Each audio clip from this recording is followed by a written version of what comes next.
Hi, I'm Advocate Juhi Damodar and I'll be sharing with you information regarding the public health laws in India, the issues and the challenges. Before I begin, let me tell you that I shall not be discussing about the acts in detail. Rather, I shall be trying to provide you with information so that it will answer a lot of your queries related to what happens before the matter reaches the court and how it affects the case, and also why we face the issues related to public health and what we should be doing about it. So let me begin. Now, when we talk about public health, the very first thing that comes to our mind is the first major health emergency that we have faced since independence, and that is the COVID-19. It happened during an era when we have modern technologies and medicines at our disposal. But when it happened, it was totally unexpected, and we were totally taken aback. We had fear in our minds. Our daily lifestyles were disrupted, and we were totally isolated like never before. So did we have the laws in place? What you all are not aware of is that the government invoked a 773 word legislation adopted during the bubonic plague outbreak in the presidency of Bombay during the British rule in India in 1896. The Epidemic Disease Act of 1897 came to the aid of the government, and the center and the state government were able to take action and prevent the spread of the disease. Now, we have also taken lessons from COVID-19. The question is, are we prepared to meet future COVID-19 like situations in India? You're aware that India is the highest populated nation in the world with 1 billion plus population, and we have the longest constitution in the world. But we do not have right to health as a fundamental right. Now you may ask, why is it so? When the constitution was drafted in the year 1949, the framers of the constitution were aware that there are a lot of economic challenges that the newly independent nation would be facing, and so the economic, cultural and social issues that were considered to be important, including health, were placed under the directive principles of state policy. And what was given priority was the civil and the political rights. Now, what you must know is that directive principles are non-justiciable, meaning they cannot be enforced in the court of law. So you will agree that implementation of such a guarantee remains illusionary. Now, what did we do? The Supreme Court of India interpreted and recognized it under Article 21, which protects the fundamental right to life and personal liberty, and it is read along with the other articles related to health. The interpretations of the Supreme Court have led to many landmark judgments, but you will agree that though there is a judicial interpretation, it is not as robust as having it explicitly stated as a fundamental right. Keeping in mind the directive principles, the Parliament of India passed several legislation relating to public health laws. Around 67 laws apply to public health in India. But the question is, how many of us are aware of the laws, at least two of them, one related to food and medicine, because food and medicine are consumed by us on a daily basis, and we expose ourselves to the risk on a daily basis. We don't need a COVID-19 like situation to awaken to this fact. Now, it's a fact that you also realize that you do not treat the greatest wealth of your life, that is health, with utmost care. Now you may ask me, how do you say that? It's a simple fact. Now let's no you must be aware of the fact also that India and China are two countries with the highest number of food safety violations. The rate of adulteration in India has nearly doubled in the last 5 years. In 2023-24, Kozhikode district in Kerala had the highest number of food adulteration cases. We know that the market is full of adulterated stuff. But if you are to look at the daily purchases that we make, milk, it is probably adulterated with chalk powder or other adulterants. Brick powder is found in chili. Dry papaya seeds are used along with dry pepper. So these are the adulterated food that we are exposed to daily, because we use them daily. And when we find them, what do? How many of you have actually filed complaints relating to public health issue? Maybe one or none. Now coming to the same question that you would have had in mind, how did I say that we are not taking care of our health? See, it's not all about gymming or nutritious food or whatever it is. Now, if you have to look at the regular instance or take a regular scenario from our own lives, we go to the shop and the market to buy some food product. What do? We pick the product, put it into a basket and walk out. How many of you would have actually checked the label for the manufacturing date, the product expiry date, or the ingredients listed in it, or even the FSSAI validated label along with the license number? In fact, we don't even know the difference between date of manufacture or date of packaging, best before date or use by or expiry date on the label. They have their own meaning, definitions. This is the basic understanding that we don't even attempt to have. Now, if you are thinking that it all began, adulteration in food, medicine and cosmetics all began only after independence, because we are so highly populated, we have a lot of issues, but that is not the fact. If you look at the acts itself, it's very obvious that all this adulteration existed in large scale during British India. The exporters were the perpetrators of adulteration than the retailers. And the motto that probably these shippers had is that anything is good enough for India.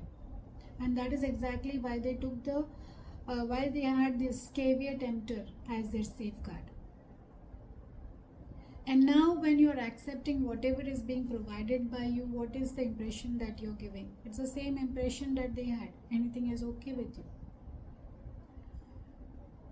So now coming to the basic understanding that adulteration in food, medicine and cosmetics all began only after independence, because we are so highly populated, we have a lot of issues, but that is not the fact. If you look at the acts itself, it's very obvious that all this adulteration existed in large scale during British India.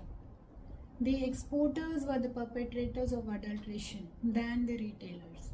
And the motto that probably these shippers had is that anything is good enough for India.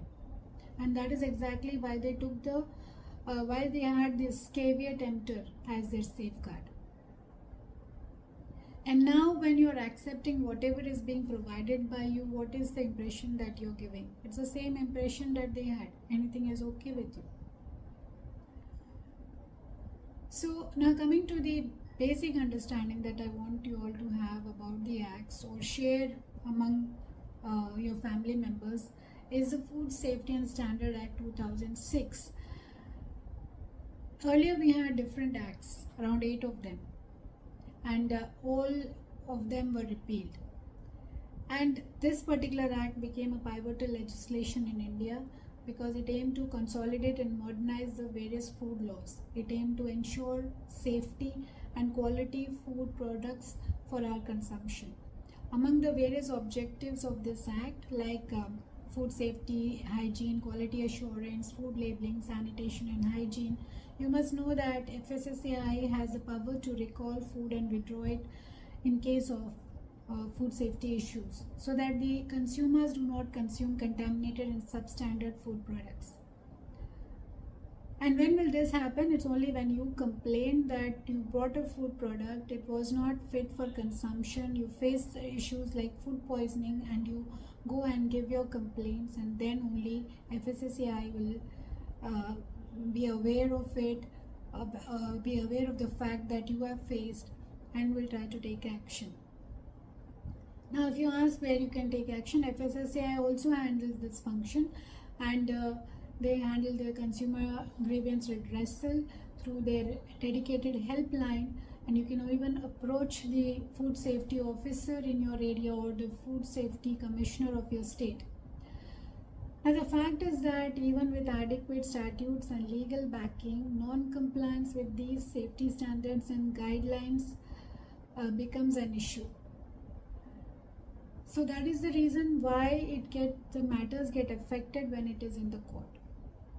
Because there is a lot of complexities, other issues, related to the supply chain, the limited enforcement, and the biggest problem of all times, corruption.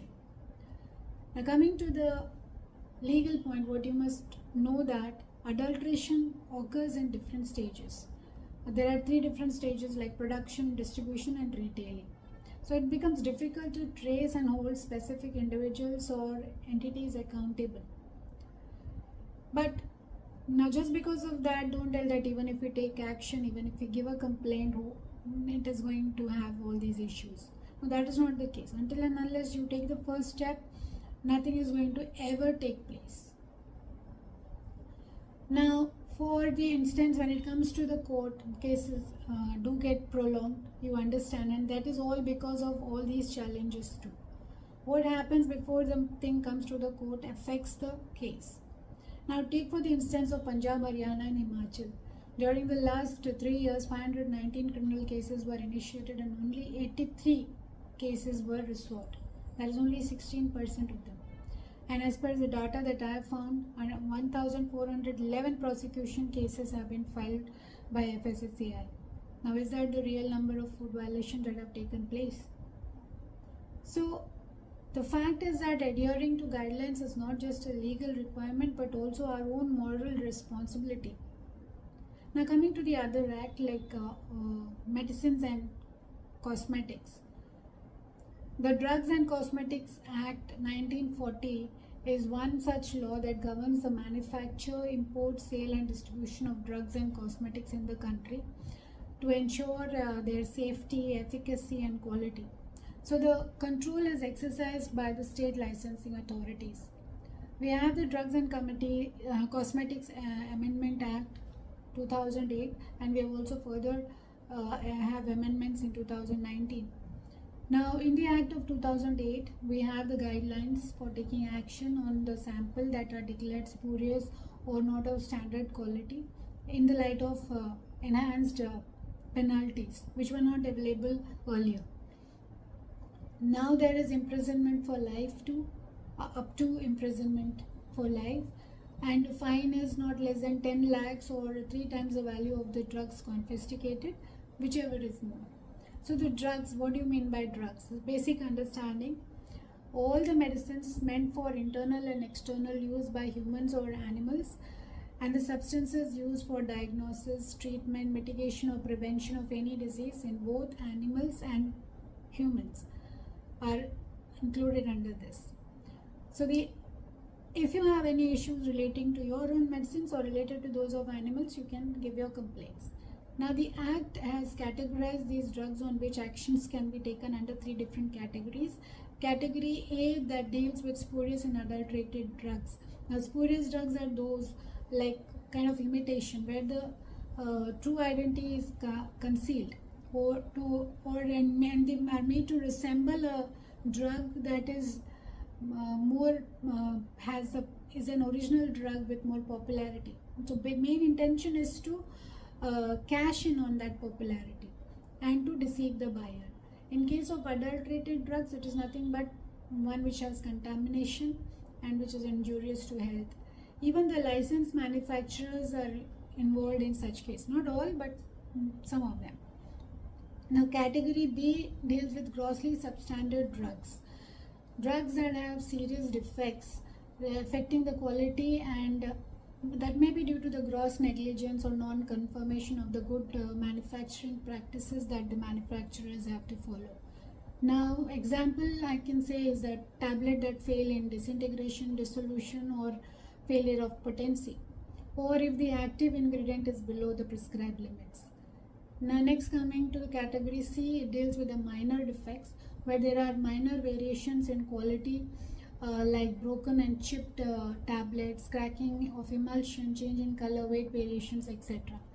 Now, whenever such issues are faced by you, you can again file your grievances at the dedicated helpline number and get the problem addressed. Now, if you have to understand the other issues that actually we are facing is, let me take the example of, or let me tell you about a case study. Take the case of Radhika, a 2-year-old toddler who was a child of construction workers in Badi in Himachal Pradesh. So, the baby had just learned to walk and she had some cough issues. The local healer prescribed some cough syrup and she consumed it. Immediately she began to vomit and she had problems with urination. She was rushed to a hospital in Chandigarh and the doctors diagnosed acute kidney failure. Tests revealed that the cough syrup she had consumed had a deadly chemical called diethylene glycol. After about 1.5 months in ICU, she was not showing any improvement. She was grievances at the dedicated helpline number and get the problem addressed. Now, if you have to understand the other issues that actually we are facing is, let me take the example of, or let me tell you about a case study. Take the case of Radhika, a 2-year-old toddler who was a child of construction workers in Badi in Himachal Pradesh. So, the baby had just learned to walk and she had some cough issues. The local healer prescribed some cough syrup and she consumed it. Immediately she began to vomit and she had problems with urination. She was rushed to a hospital in Chandigarh and the doctors diagnosed acute kidney failure. Tests revealed that the cough syrup she had consumed had a deadly chemical called diethylene glycol. After about 1.5 months in ICU, she was not showing any improvement. She was discharged and immediately within few hours she passed away. Now, this cough syrup was manufactured by Digital Vision Company. In a year-long investigation, it was found that several Indian states had ignored the red flags of this, and publicly available data also shows that this company had failed to meet quality standards at least 19 times since 2009. Now, what does that show? That when we listen to the news and we find these medicines are having such issues, we do not register the company's name in our mind. We do not even try to understand that we need to check the medicines that we buy to understand if they are belonging to such a company, or the medicines that we are consuming, whether it is one of those medicines. This negligence happens on our part. Like I said earlier, we are not checking the label, and this is about not listening properly to the news or trying to get the awareness that is required. Now the question is, why this soft stance and why is this company still not having any much great issue? Now this is not just about this one company. You can, if you're thinking that probably they have corruption issues, I do not know about it. But what I know is that the soft stance that is adopted towards this company is not just for this company alone. It is adopted by the state regulators towards the whole pharmaceutical industry, and it is mainly because of this controversial guideline that is being followed. Guideline says that prosecuting every case of substandard drug would lead to harassment of manufacturers. It calls for the weapon of the prosecution to be used sparingly and judiciously. As a first instance, the state regulators must take administrative action. If it doesn't fall in line, then we can prosecute in the court. Now, when administrative action is taken, punishment is mostly suspension of license to manufacture, and that may be for a few days. So the company may end up losing license to manufacture if it is spurious, but it will continue to sell other medicines and get new licenses. And before, one more guideline in that says that before deciding to prosecute the manufacturer's action, the manufacturer's action should amount to gross negligence or criminal intent. Most of the states don't do this. What the states are doing is that they pick cases where their active ingredients drop below an arbitrary low number, and then it is treated as a major offense. For instance, Kerala regulator will prosecute any case if the active ingredient falls below 70%, Maharashtra at 30%, Gujarat is the lowest. It only prosecutes spurious and adulterated drug cases. Now, none of the states will prosecute dissolution failure, disintegration or impurity failure because it is deemed as minor. But tell me, if an emergency drug doesn't disintegrate in time, will it save a person's life? It is not minor.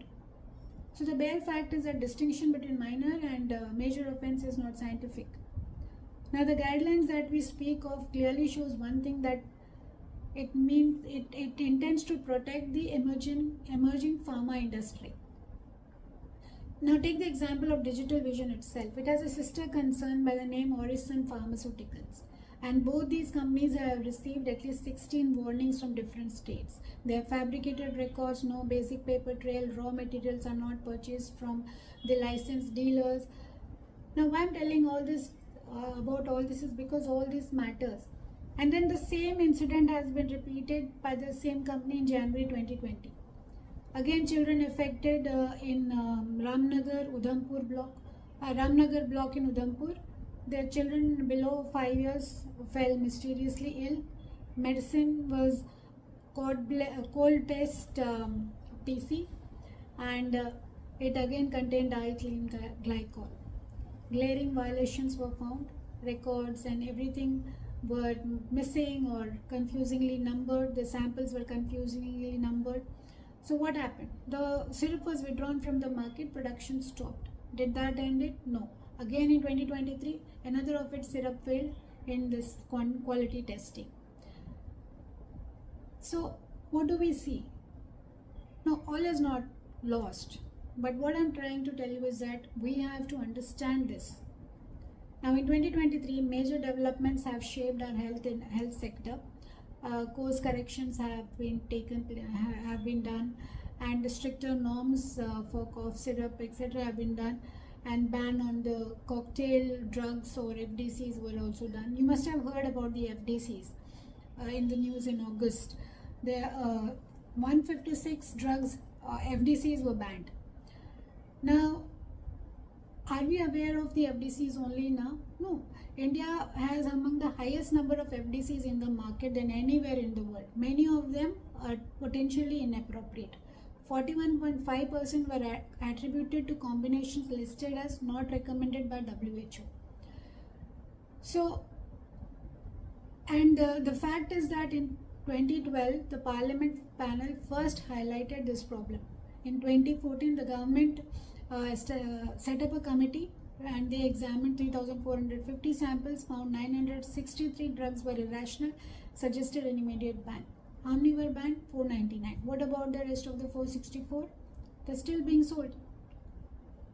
What about the availability of the drugs that are banned in the market? The manufacturers will go and get a court order to permit them to sell the medicines in the market. So they will be still available in the market for some time.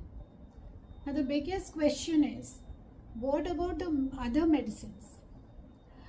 The clinical trials 2023 have brought into light one particular aspect, and that is that it has focused to reduce reliance on animal testing. Apart from the fact that the animals cannot give informed consent, cannot participate voluntarily, and if we try to balance and see the harm caused to animals and compare it to the benefits that humans have got, it is not justified. But forget about the benefit that humans have never benefited from it at all. I'll tell you why. Because it's only now that we have finally understood that there is a difference between the biological process, genetics and other factors between animals and humans, and that we respond to the drugs differently from how the animals respond. Even the British Medical Journal has found over 90% of the drug tested on the animals